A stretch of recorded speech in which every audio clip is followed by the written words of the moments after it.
you are a creative genius, and this is actually, I am going to go to the science thing and ancient wisdom simultaneously. Science, Dr. Land was hired by NASA to find creative geniuses to help perpetuate the program, the NASA program, in the 60s.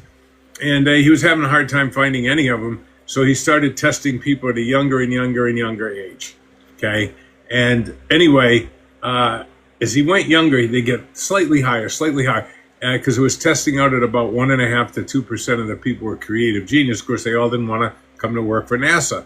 He got down to 5-year-olds just on a whim, and 98% of 5-year-olds test out as creative genius. So number one, there's a creative genius in you. However, Land talked about with B.F. Skinner, and B.F. Skinner deserves all the accolades, if not more, as Jung and Freud.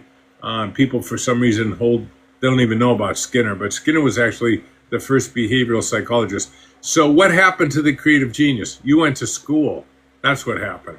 And you were taught 3 basic things. Remember that the school system was formed by Rockefeller in the late 1800s, early 1900s. He paid $600 million, and he told the people that he hired to create the school system. I want it modeled after the Prussian school system. In case you don't know what that means, you can be anything you want to be. You can be anything you want to be, but you better follow the rules like everybody else. Go to the principal's office, 3 trips there. You're going to get kicked out of school and live in a box under a bridge, but you can be anything you want. That mixed message, because what Rockefeller told the people designing the school system, which is still in place today, is I do not want thinkers. I want employees. And so you went to school as this creative genius, and you started learning. So little boys do it, so little girls do it, so black kids do it, so white kids do it, so yellow kids do it, on and on and on.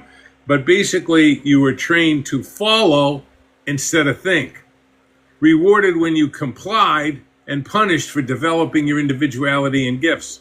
And worst of all, to compete instead of create and collaborate, which is your nature. That's how we're born. We're born empathetic. When I reach for this can right here, you have what's known as, right now, you just instantly had a mirror reaction.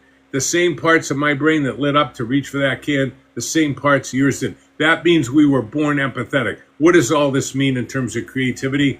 We were born to create and collaborate, but we were taught to compete. And whether you realize it or not, you spend a lot of time comparing, and comparison steals joy.